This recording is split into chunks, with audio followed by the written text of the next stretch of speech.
10 minutes.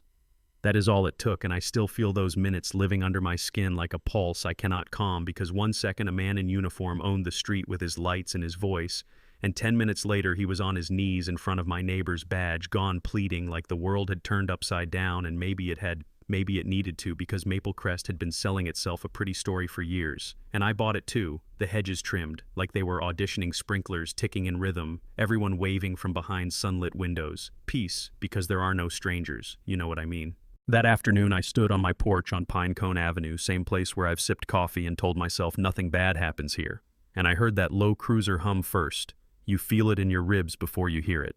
Then I saw Officer Derek Vaughn roll past at 307 Elbow, hanging out the window. Uniform pressed like a lesson, and folks at the grocery store would nudge their carts and say he keeps this place safe, depending on who you ask. And I have been the who before, stopped 2 blocks from home years back for walking too slow in a neighborhood that wanted me to walk invisible. Yeah, that happened. Down the hill, the gates at Riverbend Prep swung open, and Amina and Naya Carter stepped out in matching navy blazers, pleated skirts, shiny crest, catching the late sun. 16 with that quick walk that tells you homework is large, but their laughter is larger. And they were not sneaking, not rushing, just existing, which for some of us has never been a small thing. And Derek's gaze clicked in the rear view. The jaw follows the eyes. I've seen it. And he rolled past the stop sign and didn't turn, just drifted like he was deciding which story to tell himself today. Then the lights came on, red and blue running across white fences and rose bushes and tasteful bronze house numbers.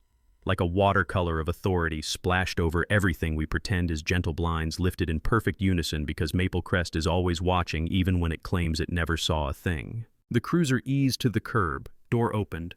Derek stepped out slow with his hand resting near his holster, not pulling it, just letting the idea of power hang in the air. "You 2 hands where I can see them," he said, voice straight-edged, and the twins stopped, books knocking together softly. Amina raised her hands with her chin up a fraction. A small act of dignity that lands louder than a shout. "Is there a problem, officer?" she asked, precise, respectful, like she was crossing a glass floor she knew could crack. And Derek didn't answer her question. He answered the story in his head, IDs, and they moved slow on purpose. Every motion announced, every reach, telegraphed a performance nobody should have to practice. Student cards slid from a blazer pocket. A learner's permit flashed its hologram seal. Sunlight telling the truth to anyone who cared to see it. Derek barely looked lifted, both cards to the sky like counterfeit plastic will confess under the right angle. "These look fake," he said. Not a question. A verdict that felt too rehearsed, and Naya swallowed and said softly, "We live 2 blocks up." "Sir." And her shoulder twitched like she might point, then froze, because pointing is movement, and sometimes movement is risk. "We're walking home," and Derek cut it off with a flat, "Don't talk back." The kind of line that snaps something inside a place that swears it never breaks.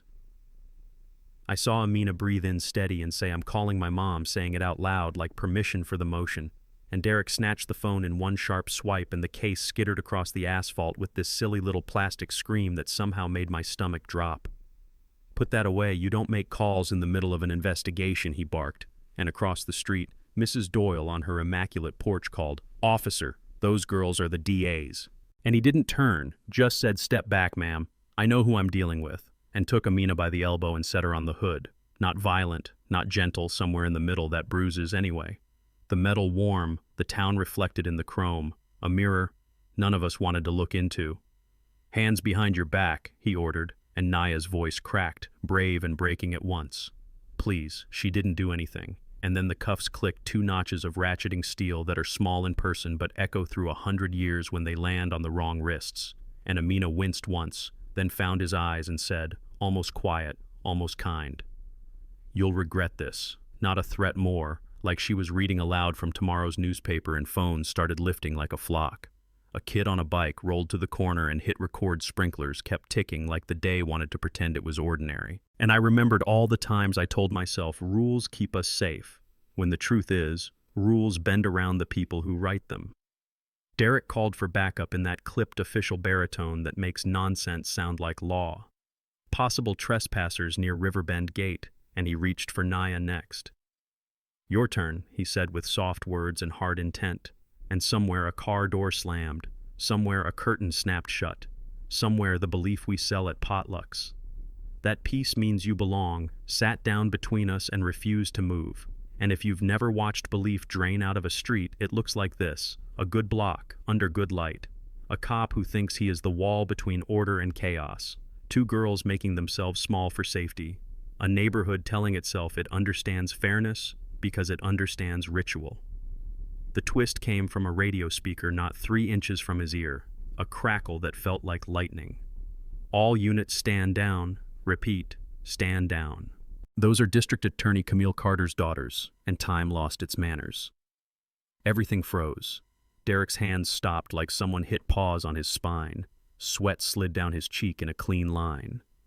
"Say again," he whispered, and the voice came back with no room to hide. And then the black SUV rolled through the gates like a final period on a sentence he should not have started it. Parked behind the cruiser, door opened and Camille stepped out. No rush, no raise in volume. Dark, navy suit badge at the belt heels that didn't click so much as cut. And she looked at her daughters.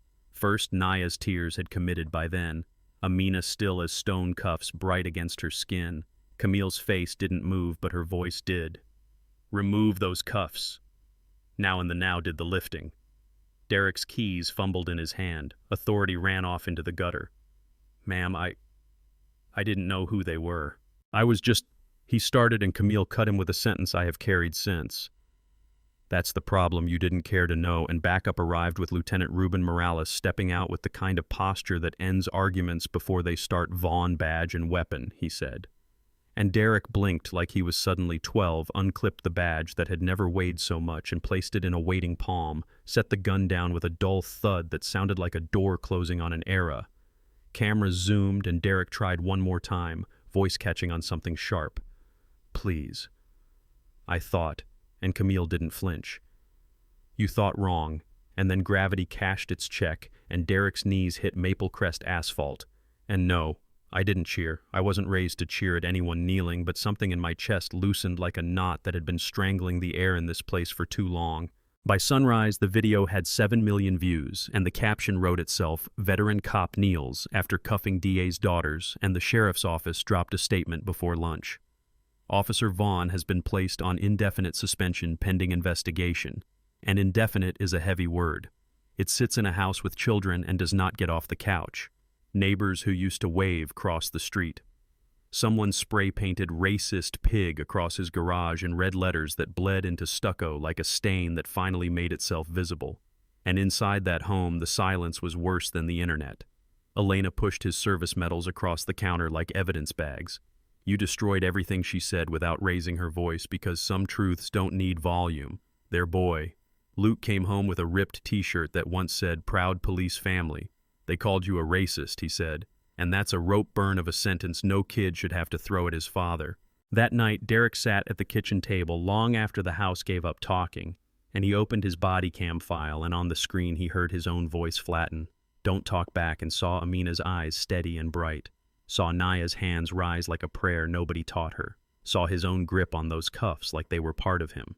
And he paused on the cruiser window reflection and found a man he wouldn't shake hands with, and the tears came slow and then fast. "And if you need me to say it to believe he is a person, then fine," he cried, "because sometimes the only way pride lets go is when humiliation pulls the fingers back one by one."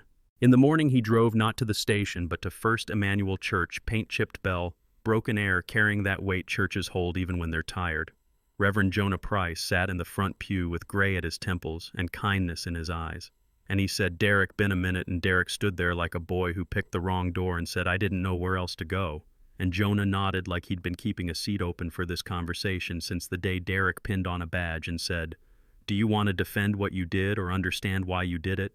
And the question hung like thunder, and Derek reached for policy words and found none that didn't sound like walls. "I thought I was protecting people," he managed, and Jonah tilted his head. "From who, them? Or the part of you that forgets to see people?" And that line has been living in my pocket ever since. That afternoon, Jonah drove Derek to a small house at the edge of town where the shingle read Harold Carter, M.D., and when Dr. Carter opened the door, there was no slam, just a steady, "Come in," and the two men sat at a wooden table with a photo of Amina and Naya in graduation gowns between them. And after a long quiet, Dr. Carter said, "I was cuffed outside my hospital once, chief of surgery in scrubs. They said I didn't look like a doctor." And Derek stared at his hands and nodded into the kind of shame that finally tastes like truth. "That was me, wasn't it?" And Dr. Carter said, "It was. It doesn't have to stay that way." And Derek asked how you live with anger that justifies itself. And the doctor said, "I didn't. Not at first, then I learned anger keeps the wound open. Accountability starts to close it." And Derek walked out with nothing fixed and something changed. When a man tries to do one decent thing after a long string of wrong ones, the world does not clap. It calls, and Trent Harker, Derek's closest friend on the force, did exactly that. His voice sharpened like a blade. "You ruined us. Keep your mouth shut." And the next morning, a ransom note warning slid under the doormat. "Stop talking. Remember your family." And then, because a town is always two towns at once, the brown envelope arrived like a small door cracked open. No return address, just photocopied complaint forms with signatures and dates and boxes marked "resolved without interviews." Traffic stop logs where the official copies had blacked out the columns that mattered, race, neighborhood, reason for stop, and at the bottom, a handwritten line. "You once saved my job, now save your soul." And he didn't know who sent it.